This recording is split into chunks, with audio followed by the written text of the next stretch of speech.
श्रीमन्महागणाधिपतये नमः। लक्ष्मीनारायणाभ्यां नमः। उमामहेश्वराभ्यां नमः।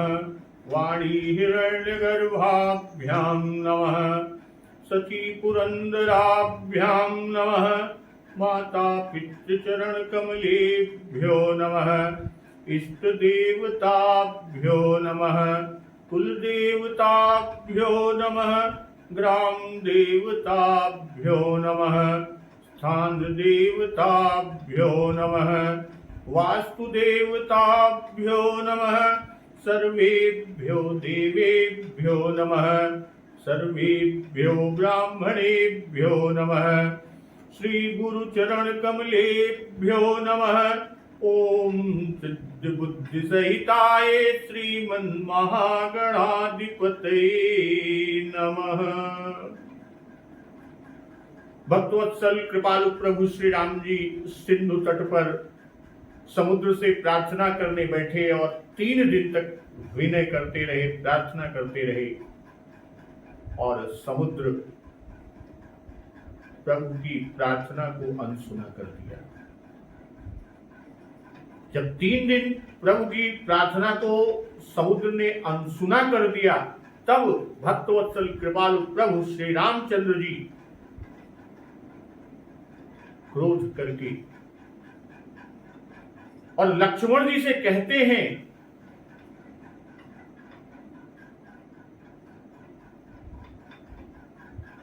क्या कह रहे हैं प्रभु समुद्र के ऊपर कि विनय न मानत जलधि जड़ गए 3 दिन बीत, बोले राम सकोप तब भय बिनु होई न प्रीति।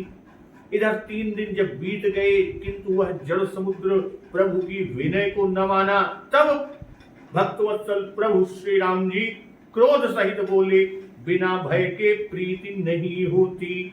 इसलिए कि लक्ष्मण ने बाण सरासन आनु, सुखो बारिधि बिसिख कृसानु। असठ सन विनय कुटिल सन प्रीति, सहज कृपन सन सुंदर नीति। भक्तवत्सल प्रभु श्री राम जी अनुज लक्ष्मण से कहे, हे लक्ष्मण, मेरा धनुष बाण ले आओ, मैं अग्निबाण से समुद्र को सोख डालूं।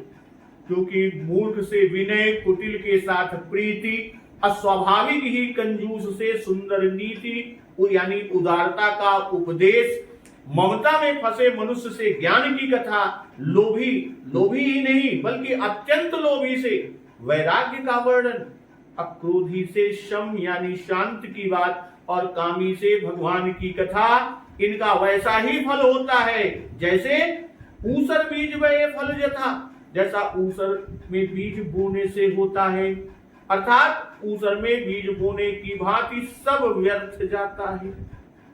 इतना कहकर प्रभु श्री राम जी ने धनुष चढ़ाया और प्रभु का यह मत, उनका यह विचार लक्ष्मण जी को बहुत अच्छा लगा। भक्तवत्सल प्रभु श्री राम जी ने भयानक अग्निबाण संधान किया, जिससे समुद्र के हृदय के अंदर अग्नि की ज्वाला भभक उठी और समुद्र के अंदर सांप, मगर, मछलियों के सारे समूह, सभी जंतु व्याकुल हो गए।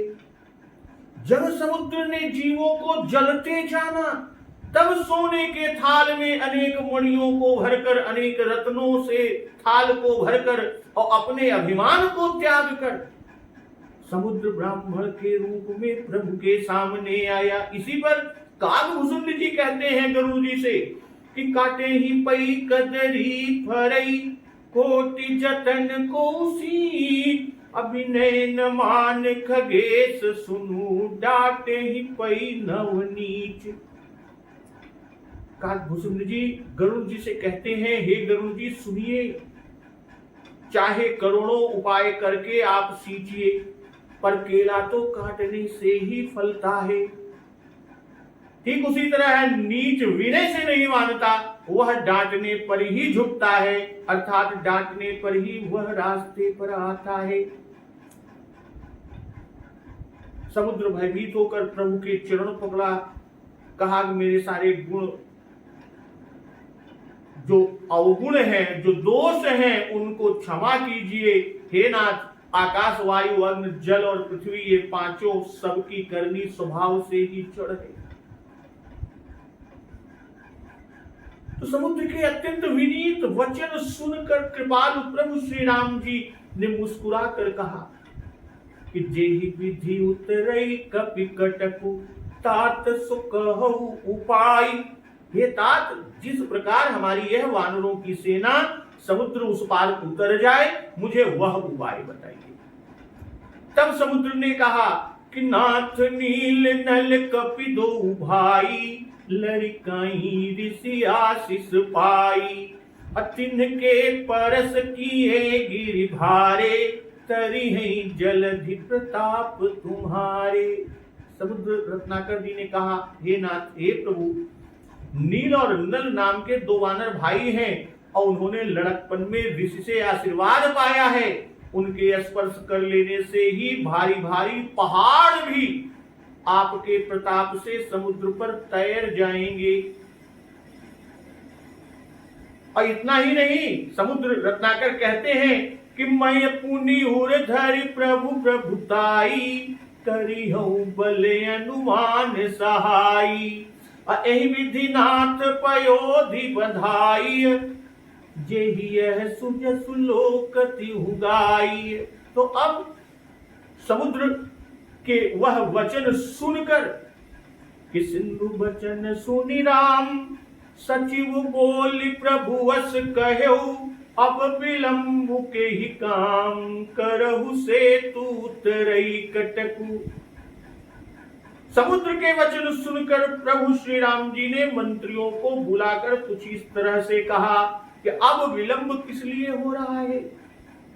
सेतु यानी पुल को तैयार करो जिससे सेना उस पार उतरे। तब जामवान जी ने हाथ जोड़कर प्रभु से कहा, हे सूर्य कुल के ध्वजा स्वरूप, सूर्य कुल की कीर्ति को बढ़ाने वाले प्रभु श्री राम जी, सुनिए।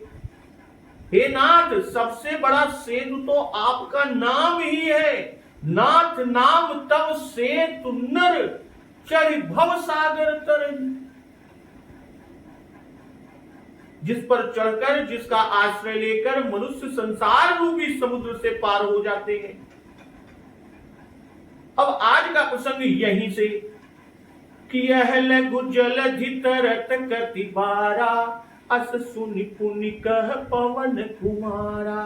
फिर यह छोटा सा समुद्र पार करने में कितनी देर लगेगी। और ऐसा सुनकर फिर पवन कुमार श्री हनुमान जी महाराज ने कहा कि प्रभु प्रताप बड़वानल भारी, सुखेहु प्रथम पयो निधि भारी। हनुमान जी महाराज ने कहा, प्रभु का प्रताप भारी बड़वानल के समान। बड़वानल यानी समुद्र की आग। इसने पहले समुद्र के जल को सोख लिया।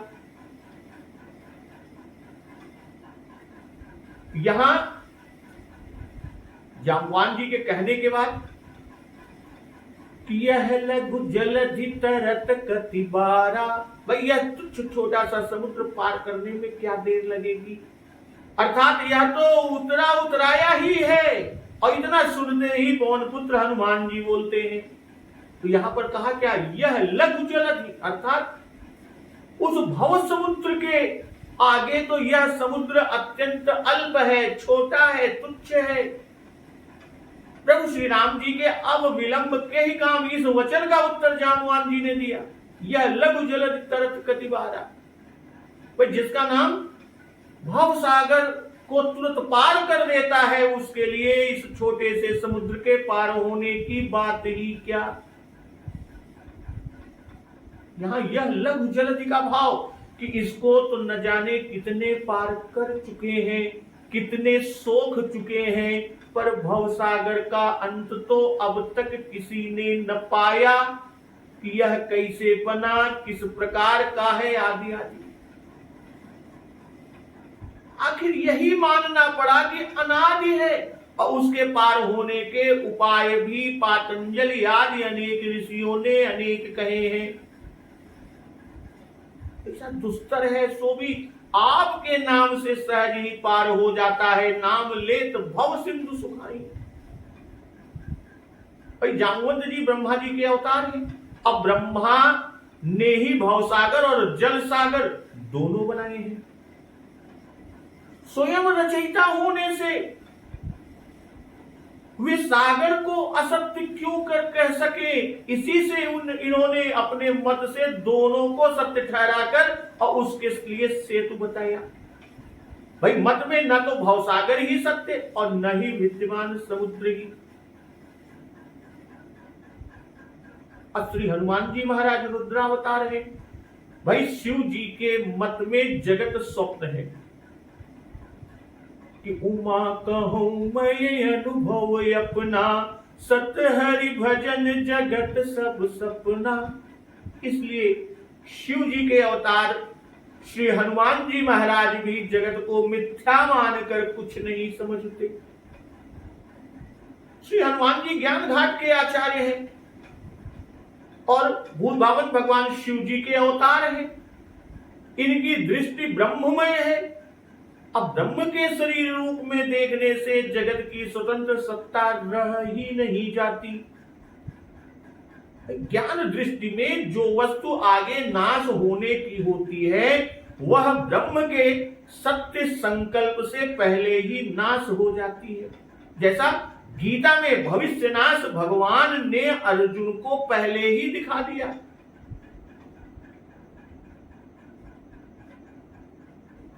ये अपनी दृष्टि से कहते हैं कि अस सुनि पुनि कह पवन कुमारा। पुनि यानी तत्पश्चात फिर श्री राम जी की उत्सुकता को देखकर मनोरथ की शीघ्र पूर्णता के अनुकूल जामवंत जी ने वचन कहे। जिसके नाम से मनुष्य भवसागर तर जाते हैं उसको इस सागर के उतरने में क्या देर। कतिबारा शब्द को कहने से श्री रघुनाथ जी के मनोरथ की संपूर्णता पूर्णता नहीं पाई गई। इसी से श्री हनुमान जी महाराज बोले। जामवंत जी की कहानी यानी कथन में यह समुद्र बना रहा। इसी से श्री हनुमान जी बोले और इनकी कहानी उक्ति में यह समुद्र ही न रह गया। पवन कुमार का भाव कि पवन की वाणी, पवन से ही वाणी की उत्पत्ति है और हनुमान जी पवन के पुत्र हैं। इसी से इनका वचन भी विलक्षण है। और कहते क्या है हनुमान जी कि प्रभु प्रताप बड़वा नल भारी, सो क्यों प्रथम पयो निधि बारी। प्रभु का प्रताप भारी बड़वानल है। बड़वानल समुद्र के भीतर की अग्नि या समुद्र के भीतर का ताप। भूगर्भ के भीतर जो अग्नि है उसी का ताप कहीं कहीं समुद्र के जल को भी खौलाता है। कालिका पुराण में लिखा है कि काम को भस्म करने के लिए भूत भावन भगवान शिव जी ने जो क्रोधानल उत्पन्न किया था उसे ब्रह्मा ने बढ़ावा या घोड़ी के रूप में करके समुद्र के हवाले कर दिया और जिससे लोक की रक्षा रहे। पर वाल्मीकि रामायण में उल्लेख है, उसमें लिखा है कि बड़वाग्नि और वह ऋषि का क्रोध रूपी तेज है जो कल्पांत में फैलकर संसार को भस्म करेगा। अब पद्म पुराण सृष्टि खंड पुष्कर महात्म प्रसंग में लिखा हुआ है कि देवताओं की प्रार्थना से ब्रह्मा जी की आज्ञा पाकर भगवान विष्णु से स्वर्ण घट में रखे हुए बड़वानल को ले जाकर सरस्वती ने खारे समुद्र में पधरा दिया। वही कहते प्रभु प्रताप बड़वानल भारी, अशोक प्रथम पयो निधि बारी। पयो निधि, पय यानी जल का निधि और जल का अधिष्ठान हुआ खजाना कौन है? समुद्र है। तो पहले ही समुद्र का जल सोख लिया। पहले ही बड़वानल ने समुद्र का प्रथम जल सोख लिया, पहले का जल सोख लिया। परंतु आपके शत्रु की स्त्रियां कि तव रिपुनारी रुदन जल धारा, भरऊ बहोरी भयऊ ते ही खारा। कि आपके शत्रु की स्त्रियों के रोने की जलधारा से वह समुद्र फिर भर गया और इसी से समुद्र का जल खारा भी हो गया। हनुमान जी महाराज कह क्या रहे हैं कि प्रभु प्रताप बड़वानल भारी। भाई प्रताप को बड़वानल से भारी कहा, क्यों? क्योंकि उसके समान होने से वह समुद्र को नहीं सोख सकता। अब बड़वानल से भारी है प्रभु प्रताप, इसी से समुद्र को सोख लिया। भाई प्रताप सूर्य है कि जब ते राम प्रताप खगेशा उदित भयउवति प्रबल दिनेशा। कहते क्या? पयोनिधि सोख्यो प्रथम पयोनिधि बारी। पयोनिधि बारी कहने का भाव पहले का जल मीठा था, पय से जन्माया कि दूध के सदृश था पहले का जल, और अब का जल खारा हो गया। खारा होने का कारण आगे कहते हैं कि तवरि पुनारी रुदन जल धारा भरऊ बहोरी भयऊ ते ही खारा। भाई खारा कहकर आंसू से समुद्र का भरना दर्शाए, और आंसू खारा होता है। भाई जो जो शत्रु मारे गए उनकी स्त्रियां रोती हैं, और जो अभी नहीं मारे गए उनकी भी स्त्रियां पति के मारे जाने के भय से रोती है।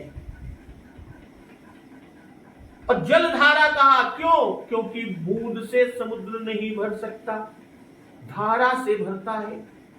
हजारों स्त्रियां रोई, एक दो नहीं, हजारों स्त्रियां रोई, और जिनसे हजारों धाराएं चली तब समुद्र भरा है। कहने का तात्पर्य यह तो आंसुओं का समुद्र है, यथार्थ तो कुछ है ही नहीं। भाई यहां मंदोदरी के रुदन से समुद्र का भरना दर्शाए। भाई मंदोदरी के रुदन से राम दूत जी ने रावण वध को सूचित कर दिया। क्यों? क्योंकि उनके सिद्धांत से न समुद्र है न रावण ही मरा हुआ, न रावण मरा हुआ ही है। जीवत सब सम 14 प्राणी। सेवक ऐसा ही चाहिए कि स्वामी का मन के अभीष्ट को लख कर कार्य सिद्धि में उत्साहवर्धन करे। तो इसे मिथ्यावाद नहीं कहना चाहिए। इसे कोई सुनने वाला यह समझकर धोखा नहीं खा सकता, सुनने वाला समझकर धोखा नहीं खा सकता कि भगवान को जरूरत पड़ने के पहले ही उनके प्रताप से समुद्र को सुखा दिया था। केवल आंसुओं से यह फिर से भर गया। भगवान मारुति के इस वाक्य से यह प्रकट होता है कि वह कितने उत्कृष्ट कवि हैं और अपने स्वामी के प्रताप का बखान किस खूबी से कर सकते हैं। इसे झूठ बोलना वही कहेंगे जो काव्य रस का आस्वादन करने में समर्थ नहीं है, यानी जो काव्य रस के आस्वादन करने को समर्थ नहीं है वही इसे झूठ कहेंगे।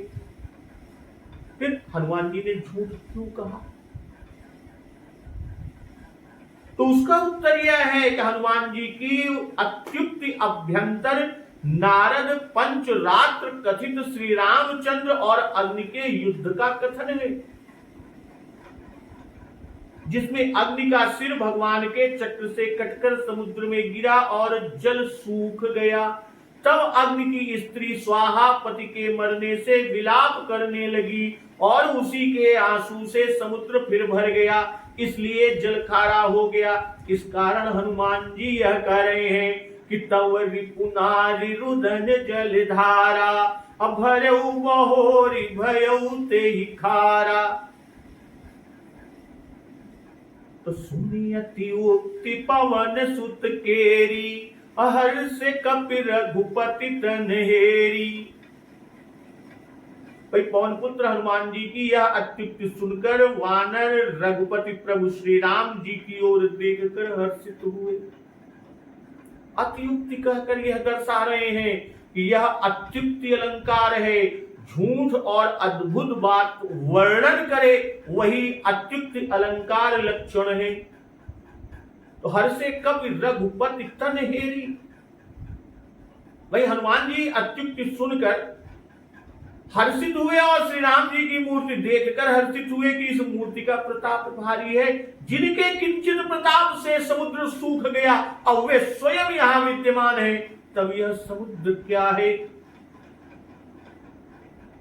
जिस अत्युक्ति में भगवान का वर्णन है वह अत्युक्त होने पर भी पावनता की उत्पत्ति करने वाली होगी। यह भाव पवन सुत शब्द का योग अतियुक्त से करके दर्शा दिया। जब प्रभु प्रताप बड़वान नहीं जारी सकई खल तूल, यह संभव है। तब प्रभु प्रताप बड़वान भारी सोखे प्रथम पयोधि दिवारी, कैसे असंभव होगा।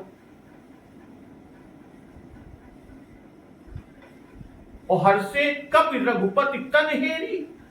इस अत्युक्त को सुनकर श्री रघुनाथ जी की ओर देखकर कपियों ने हर्ष प्रकट किया और वह इस अत्युक्त की खूबी पर खुश हुए और इस तरह दाद दी। भगवान ने इस अत्युक्त पर केवल मुस्कुरा कर,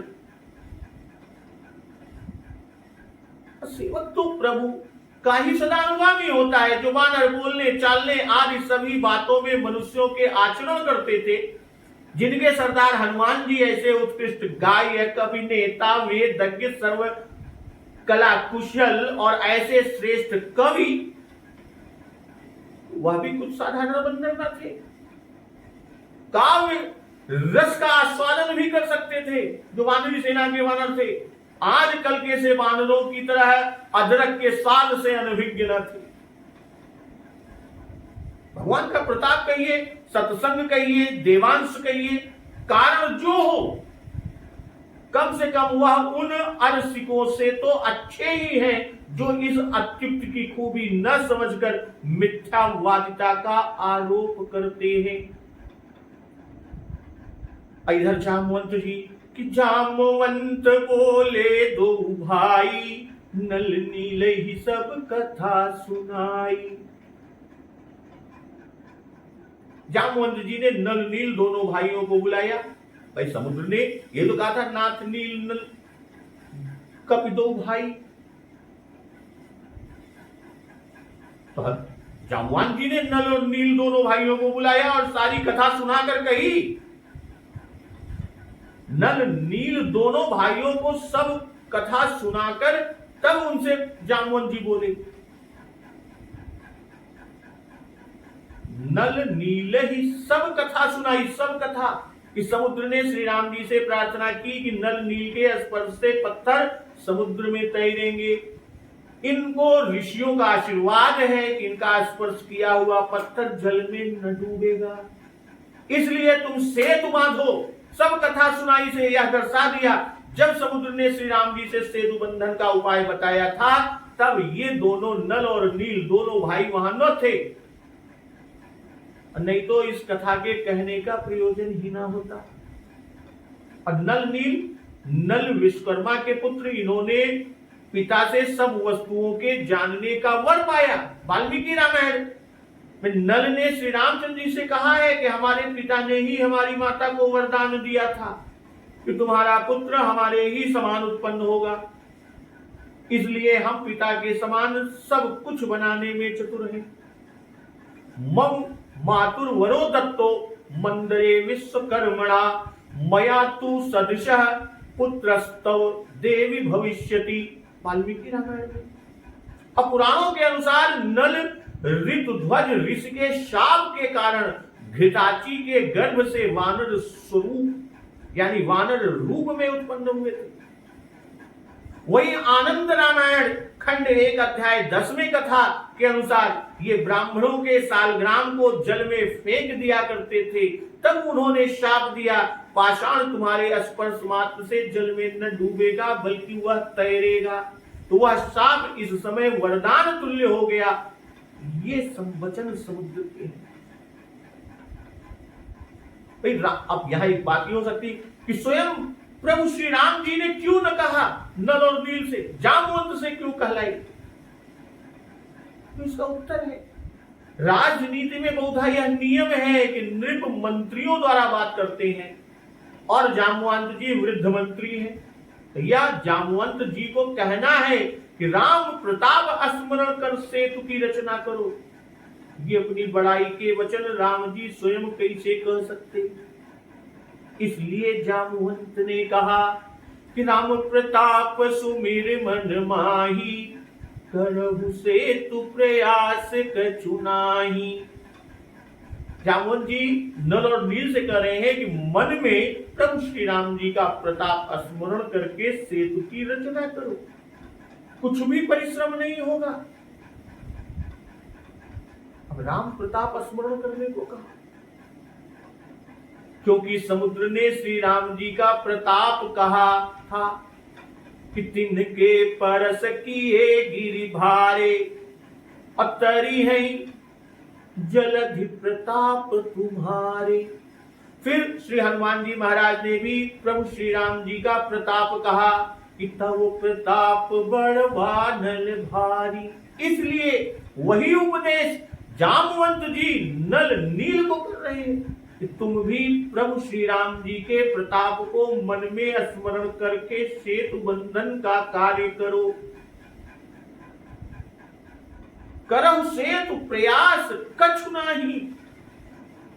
प्रयास कछु नाही कहने का भाव कि विभीषण ने जो कहा था कि समुद्र उपाय बताएगा सो सेतु बंधन में कुछ प्रयास न होगा, कि प्रभु तुम्हार कुल गुरु जलधि, प्रभु तुम्हार कुल गुरु जलधि, कहिए उपाय विचार, बिनु प्रयास सागर तरी, सकल भालु कपिधारी।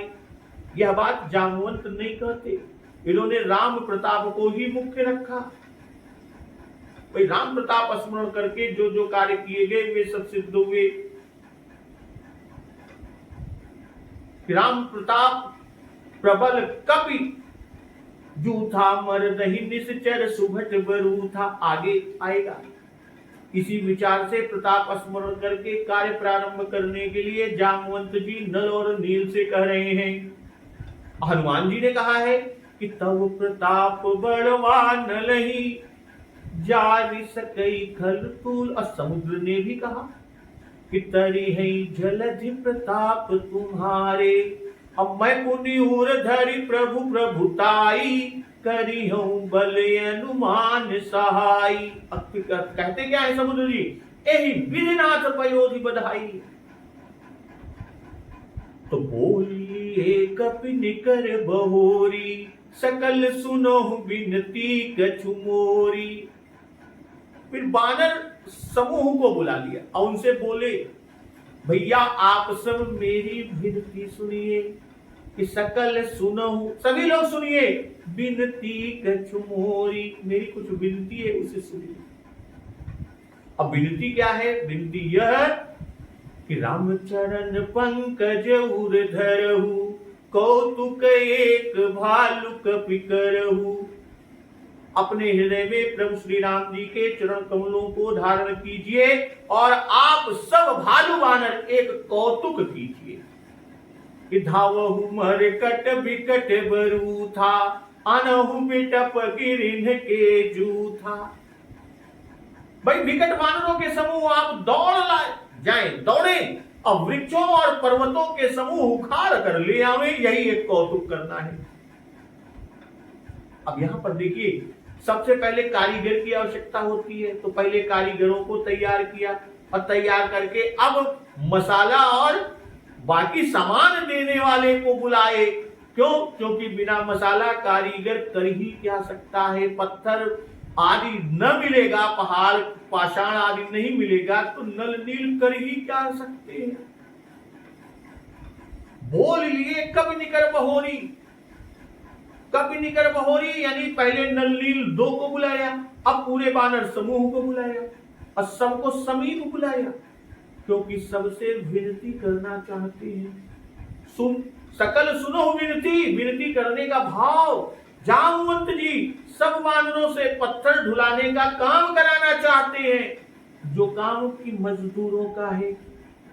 इसलिए विनती करके कहते हैं कि जिससे सब वानर प्रसन्न रहे, नाराज ना हो, किसी प्रकार अप्रसन्नता न दिखाएं। दूसरा भाव इसका भी है कि सुग्रीव सभी के राजा हैं, वे सबको आज्ञा दे सकते हैं।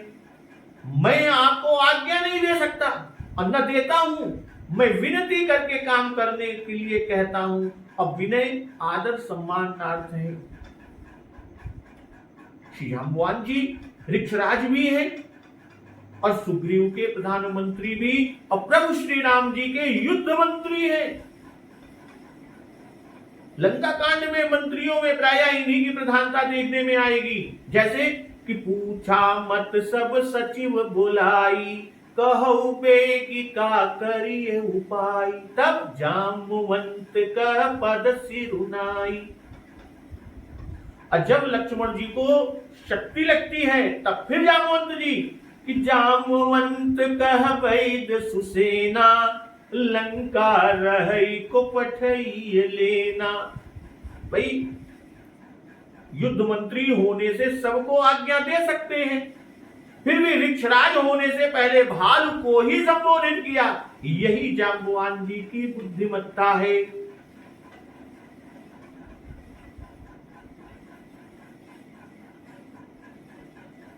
यही तो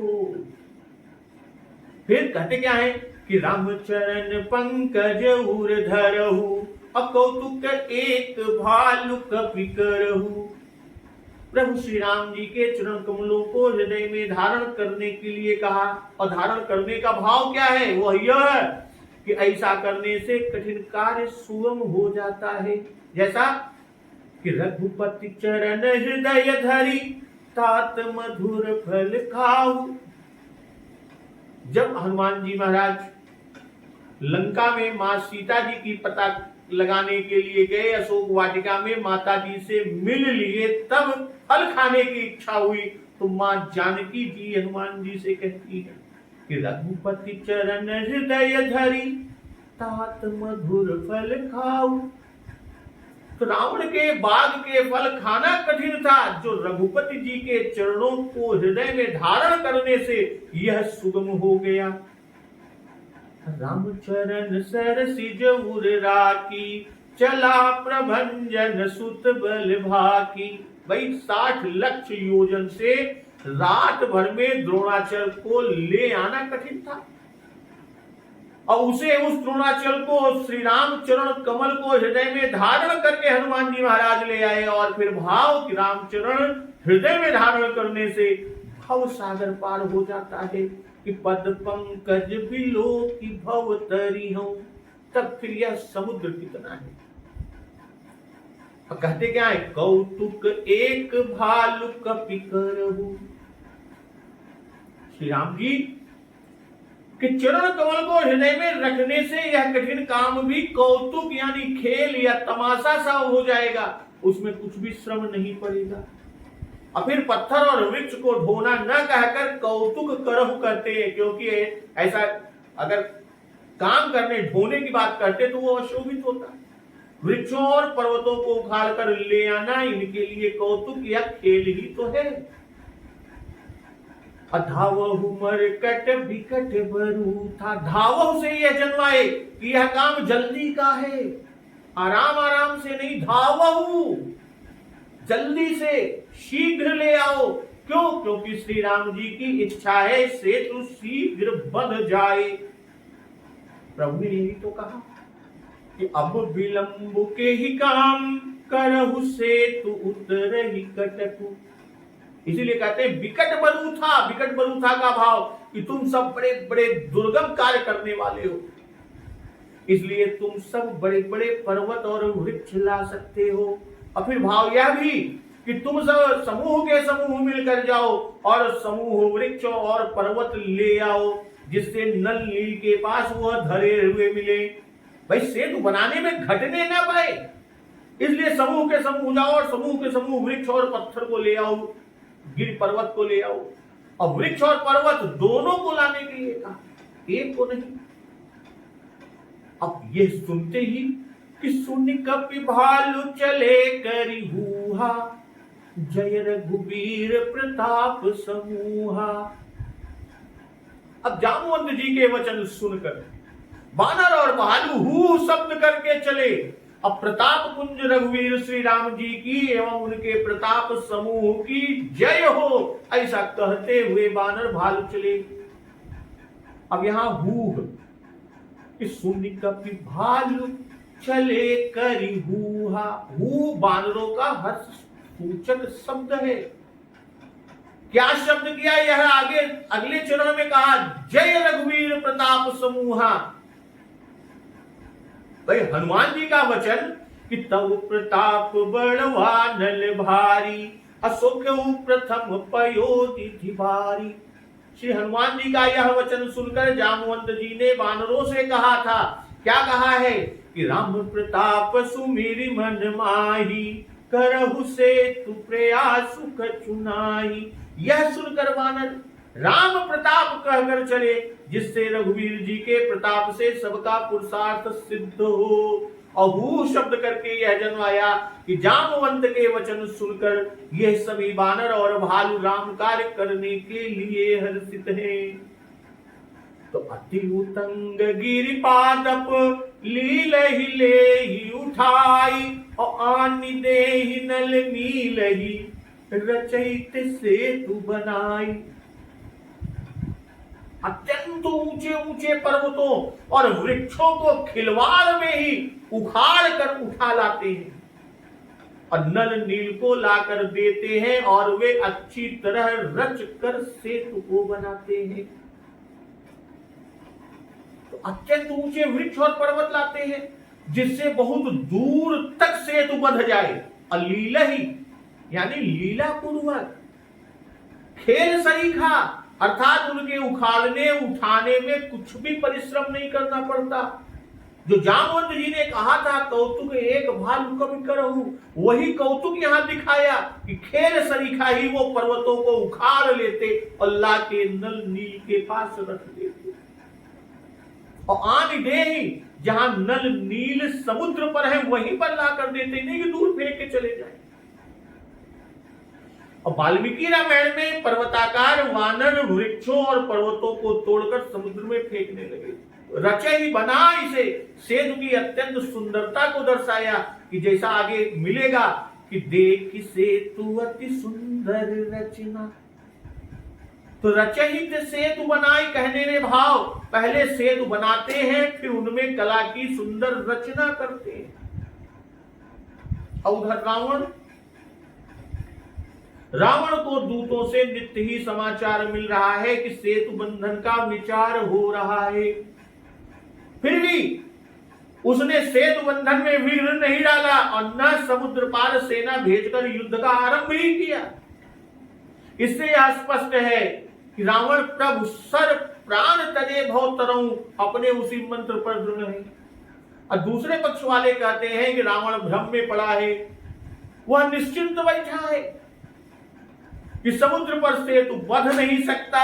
तभी तो सेतु बंधन सुनने पर वह घबरा गया कि सुनत श्रवण बारिधि बंधाना, दस मुख बोली उठाय कुलाना।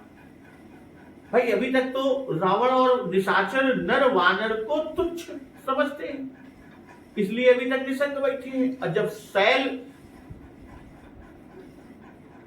और वृक्षों के माध्यम से समुद्र पर पुल बन गया, वो समाचार मिला तो वह बिल्कुल अकुला उठा।